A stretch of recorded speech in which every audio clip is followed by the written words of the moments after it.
Dongeng itu ada banyak jenisnya loh. Ini dia beberapa di antaranya. 1. Fabel. Fabel adalah cerita tentang kehidupan binatang, tapi dunianya sama dengan dunia manusia. Dalam dongeng fabel, binatang-binatang yang menjadi tokoh digambarkan berperilaku seperti manusia.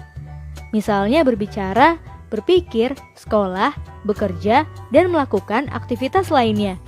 Contoh fabel adalah cerita tentang kura-kura dan kelinci. 2. Legenda. Legenda adalah cerita yang mengisahkan tentang asal-usul terbentuknya suatu tempat. Cerita ini biasanya berasal dari rakyat zaman dulu di daerah tertentu dan dianggap benar-benar terjadi. Kemudian legenda itu akan diceritakan kembali secara turun-temurun.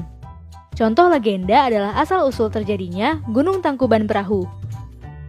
3. Mite.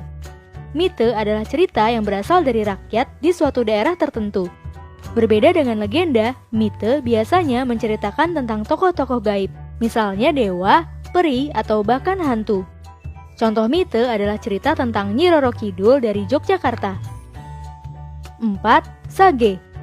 Sage adalah kisah yang menceritakan kehebatan seseorang sampai disebut sebagai pahlawan. Sama seperti dongeng lainnya, sage juga menyebar dari mulut ke mulut dan diturunkan dari nenek moyang. Maka itu ceritanya bisa sedikit berubah. Contoh sage adalah kisah tentang Jaka Tingkir yang hebat melawan para penjahat. 5. Parabel. Parabel adalah cerita yang mengandung nilai-nilai pendidikan, baik itu pendidikan agama, moral, atau pendidikan lainnya. Nilai-nilai pendidikan yang ada dalam parabel biasanya disampaikan secara tersirat atau tidak langsung. Contoh parabel adalah kisah Malin Kundang yang dikutuk jadi batu karena durhaka.